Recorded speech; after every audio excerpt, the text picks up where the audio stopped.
In the US, President Joe Biden is under pressure as thousands of would-be migrants arrive on the US border with Mexico. Biden and the Democrats always criticised Donald Trump's hard rhetoric on immigration and, of course, opposed his border wall. But now the new president, who's not given a press conference since his inauguration, is dealing with an immigration crisis. President Biden meeting with his top immigration advisors Wednesday. So this new surge we're dealing with now started with the last administration, but it's our responsibility to deal with it humanely. Also tapping Vice President Kamala Harris to lead U.S. efforts to stem migration from Mexico and the Northern Triangle. Needless to say, the work will not be easy. The president and vice president have faced criticism for not yet making a trip to the border to see the situation for themselves, and for the so far lack of access for the media to see how the migrants are being cared for. We are also remain committed to transparency and will continue to work with agencies on creating avenues for media access to and visibility into these facilities. So I think our balance is, of course, privacy, as you all know. It is also that we are in the middle of a pandemic. This comes as a group of other White House officials, along with a congressional delegation, visited a facility housing migrant children in Texas. Another GOP delegation is planning to go at the end of the week. Relax, everybody. Sleepy Joe's in charge. To talk about this and more, I was joined earlier by John Decker, the White House correspondent for Grey Television across the US. John, great to talk to you again. Joe Biden needs to get control of America's southern border, doesn't he? He does. It's a major problem for the Biden White House. It's a major problem for his administration. And even his vice president acknowledged in an interview this week that it is a problem. The White House has been reluctant, however, to call it a crisis. Everybody else is calling it a crisis. Democrats who represent districts on the U.S. border with Mexico, Republicans as well, and also some journalists are calling it a humanitarian crisis, given the large number of unaccompanied minors that are coming to the U.S. border every day. Yeah, look, Australians are very familiar with this scenario. I see there's a lot of argument in the US about who's to blame, but we've seen this in Australia. We had a very tough border protection regime stopping people smugglers. The other party, the left party, the Labor Party, came to government promising a kinder, gentler approach, and it just started the trade up again. So you can't afford to be soft on borders, can you? Joe Biden will create a lot of pain for a lot of people, as well as a lot of political problems for himself if he doesn't fix it. To your point, there's a perception in Central America where most of these migrants are coming from, Chris, and that perception is that the policy has changed now that the administration has changed, now that Joe Biden is president. And word has filtered down to families in those countries in Central America in particular, that if their children, their unaccompanied minors, make it to the U.S., they can remain in the U.S. forever, essentially. And that is why there's been no let-up in the number of migrants that are coming to the U.S. In fact, if you look at the month of February alone, 100,000 arrests were made at the U.S. border by the U.S. Border Patrol. That is an unprecedented number.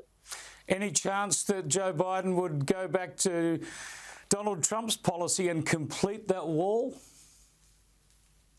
I don't think so. His party won't let him do that. That was actually a big issue in the presidential campaign. He felt that the wall construction by President Trump was an unhumanitarian gesture on his part, and as a result, no, you're not going to see a return to the Trump policies. But that, of course, is what Republicans are calling on President Biden to do. They say that because he has signed executive orders that have changed the U.S. immigration policy, namely removing this one aspect of U.S. policy called the Remain in Mexico program, that has led to this influx of refugees. The Remain in Mexico program is simply that while your immigration asylum claim is being in the process of being heard, you must wait in Mexico until your case comes up. Now, however, because of that policy change, these migrants can remain in the U.S., and that's the reason for this overcrowding at many facilities along the U.S.-Mexico border. Yeah, it's an extraordinary situation. We'll see how that develops over coming weeks and months. But there's an extraordinary situation happening very soon. People like you and other journalists are finally going to be able to ask some questions of the president almost, 2 months after the inauguration?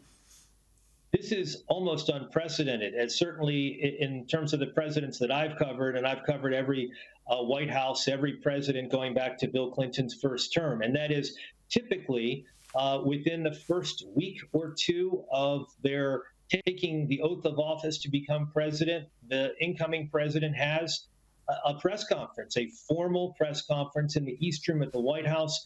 President Biden has waited 60 plus days to have his first formal White House press conference. And we've been itching to ask President Biden lots of questions, including about this issue regarding the problems that exist at the U.S. border with Mexico. It's such a weird system. You know, in Australia, if you're covering federal politics in Australia, there are more days that you can get questions to the Prime Minister than not.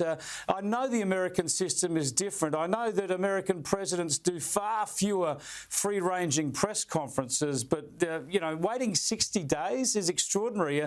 How do you think Joe Biden will fare in that environment? And do you think you'll have to wait that long till his second press conference? Yeah, that's a good question. It is extraordinary. And one of the reasons why we didn't have that many formal press conferences with President Trump is because he took questions virtually every day that he was in office. And those questions were posed to President Trump in the Oval Office, in the Roosevelt Room, in the Cabinet Room. You saw him answer questions many times as he walked across the South Lawn to Marine One before he departed the White House. That has not been the case with President Biden. You asked me the question, how's he going to fare? That's the big question. How is he going to fare? Because President Biden, throughout his political life, has made lots of gaffes when he speaks off the cuff. And that's what we'll be waiting to see if that happens once again during his press conference that he has tomorrow afternoon, our time, whether he can speak off the cuff and speak without making any types of gaffes that come back to bite him in some way. We will see. I bet they're going to try and make sure he gets a good night's sleep beforehand. Thanks so much for joining us again, John. Thanks a lot, Chris. Have a good one. Can't wait for that press conference. If I wasn't so tired, I'd sit up and watch it.